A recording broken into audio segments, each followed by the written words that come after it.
नमस्कार दर्शक मित्रों, हर हर महादेव। कई बार ऐसा होता है कि सामने वाला रोज दिखता है, बातचीत भी हो जाती है, कभी मुस्कान भी मिल जाती है, सब कुछ सामान्य लगता है, फिर भी भीतर कुछ अटका रहता है। जैसे मन के किसी कोने में कोई अधूरी बात बैठी हो जो रोज अपनी मौजूदगी का एहसास कराती रहे। इंसान ऊपर से शांत दिखता है, लेकिन भीतर एक हलचल चलती रहती है, और यही हलचल समय के साथ आदत बन जाती है। फिर आदत खिंचाव में बदलती है, और खिंचाव एक ऐसी अवस्था बना देता है जहां मन उसी दिशा में बार बार लौटता है। विज्ञान इसे साफ शब्दों में समझाता है कि जब कोई व्यक्ति हमारे ध्यान के केंद्र में बार बार आता है तो मस्तिष्क उसे महत्वपूर्ण मानकर अलग पैटर्न बना लेता है, और वही पैटर्न हमारे विचारों, भावनाओं और प्रतिक्रियाओं को उसी ओर मोड़ता रहता है। अध्यात्म भी यही कहता है कि जहां मन टिकता है वहीं चेतना बहती है, और जहां चेतना बहती है वहीं प्रभाव पैदा होता है। इसी कारण कुछ संबंध बिना ज्यादा बोले भी गहरे होते चले जाते हैं, और कुछ बोलने के बाद भी आगे नहीं बढ़ पाते। अब यहाँ एक और बात समझना जरूरी है, क्योंकि जब मन किसी एक नाम या चेहरे पर टिक जाता है तो केवल भावनाएं ही नहीं बदलती, बल्कि शरीर और व्यवहार भी संकेत देने लगते हैं।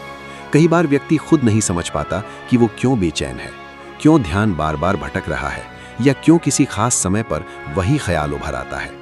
मनोविज्ञान कहता है कि ये अवचेतन की सक्रियता है, जहां निर्णय और प्रतिक्रियाएं बिना हमारी अनुमति के बनती बिगड़ती रहती हैं। और अध्यात्म इसे चेतना का संकेत मानता है, यानी भीतर कुछ सक्रिय हो चुका है और मन किसी प्रक्रिया के लिए तैयार है। यही वो बिंदु है जहां सामान्य सोच और गहरी चाहत के बीच फर्क साफ होने लगता है, क्योंकि सतही इच्छाएं समय के साथ अपने आप शांत हो जाती हैं, लेकिन जो भाव भीतर टिक जाता है वही आगे असर दिखाने की क्षमता रखता है। पुराने समय में लोग इस अवस्था को बहुत गंभीरता से लेते थे, क्योंकि उन्हें पता था कि जब मन खुद किसी दिशा की ओर इशारा करने लगे तो उसे नज़रअंदाज करना सही नहीं होता।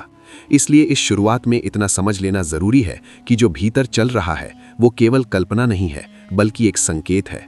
और आगे की बातों में हम इसी संकेत को पहचानने, समझने और सही दिशा देने की बात करेंगे, ताकि जो भी किया जाए वो मन की सही अवस्था में किया जाए और उसका असर साफ दिखाई दे। अब आगे की बात उस स्तर पर आती है जहां जुड़ाव शब्दों से नहीं बल्कि स्थिति से बनता है।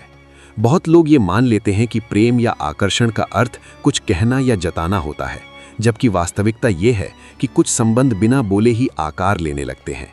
विज्ञान इसे नॉन वर्बल बॉन्डिंग कहता है, जहां दो लोगों के बीच तालमेल शब्दों से पहले व्यवहार, ध्यान और उपस्थिति के स्तर पर बनता है। और अध्यात्म इसे चेतना का मेल मानता है, जहां दो मन एक ही लय में चलने लगते हैं।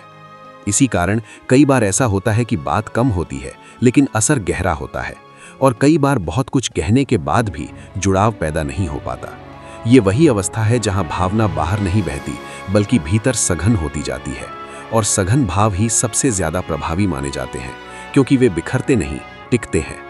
इसके साथ ही एक और सूक्ष्म बात समझना जरूरी है, और वो है सही समय की पहचान।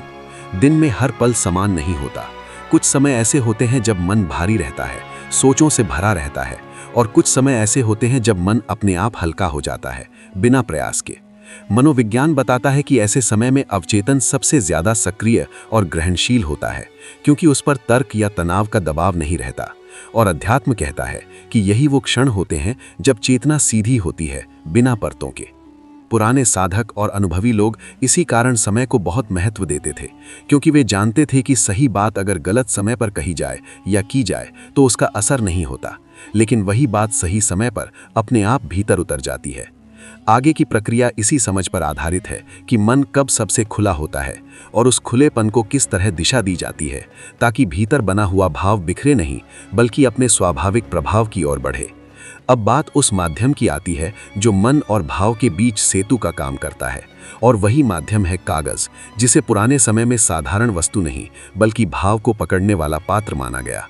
जब कोई बात केवल मन में रहती है तो वो घूमती रहती है, टकराती रहती है, लेकिन जैसे ही वही बात लिखी जाती है तो मन उसे छोड़ना शुरू कर देता है, और वही छोड़ा हुआ भाव एक अलग दिशा पकड़ लेता है। मनोविज्ञान भी मानता है कि लिखी हुई चीजें अवचेतन पर ज्यादा गहरा असर डालती हैं, क्योंकि लिखते समय ध्यान, स्मृति और भावना एक साथ सक्रिय हो जाते हैं। और अध्यात्म में इसी को संकल्प का आकार लेना कहा गया है। इसी कारण पुराने टोटकों में कागज का प्रयोग किया जाता था, न इसलिए कि कागज में कोई जादू है, बल्कि इसलिए कि वो भीतर की बात को बाहर की प्रक्रिया से जोड़ देता है। और जब भाव बाहर की ओर बहने लगता है तब उसका असर सिर्फ सोच तक सीमित नहीं रहता। यहीं से ये उपाय निर्णायक मोड़ लेता है, क्योंकि अब जो आगे किया जाएगा वो केवल कल्पना नहीं रहेगा, बल्कि एक स्पष्ट और क्रमबद्ध क्रिया बन जाएगा और उसी क्रिया का पूरा तरीका आगे बताया जाएगा। तो भक्तों, अगर आपको हमारे बाबा जी के चमत्कारिक टोटके चैनल की ये जानकारी अच्छी लगी हो तो वीडियो को लाइक ज़रूर करें, चैनल को सब्सक्राइब करना न भूलें और घंटी के बटन को दबा दें ताकि आने वाले हर चमत्कारिक उपाय की जानकारी सबसे पहले आप तक पहुंच सके। इस वीडियो को अपने दोस्तों और परिवार के साथ ज़रूर शेयर करें। जय महाकाल। अब पूरी विधि की बात आती है, क्योंकि यहीं पर वो बिंदु आता है जहां समझ विचार से निकलकर क्रिया का रूप लेती है। इसके लिए किसी जटिल सामग्री या भारी तैयारी की आवश्यकता नहीं होती, बल्कि वही साधारण चीजें ली जाती हैं जिनके साथ मन सहज रूप से जुड़ सके। एक सादा सफेद कागज लें, ऐसा कागज जिस पर पहले कुछ लिखा ना हो। एक नीला या काला पेन लें और एक छोटा लाल कपड़ा रखें। समय रखें शुक्रवार की रात का, जब दिन का शोर थम चुका हो और मन अपने आप शांत होने लगे। और ये सब अकेले में करें ताकि ध्यान बटे नहीं। कागज को सामने रखें और सबसे पहले उस व्यक्ति का पूरा नाम साफ और स्पष्ट अक्षरों में लिखें। फिर उसी नाम के नीचे अपना नाम लगातार 3 बार लिखें, बिना जल्दबाजी के। इसके बाद उसी नाम के चारों ओर घड़ी की दिशा में 7 गोल बनाएं ताकि लिखा हुआ नाम एक घेरे में आ जाए। अब कागज को धीरे धीरे मोड़ें, उसे लाल कपड़े में बांध लें और सोने से पहले उसे तकिए के नीचे रख दें। ऐसा लगातार 5 रात तक करें और हर रात सोने से ठीक पहले मन ही मन उस नाम को 7 बार दोहराएं। छठे दिन कागज को तकिए के नीचे से निकालें और किसी बहते पानी में प्रवाहित कर दें। माना जाता है कि इस पूरी प्रक्रिया के बाद कुछ दिनों के भीतर सोच, व्यवहार और संपर्क में बदलाव दिखाई देने लगता है, क्योंकि जो भाव अब तक मन में घूम रहा था उसे एक दिशा मिल चुकी होती है।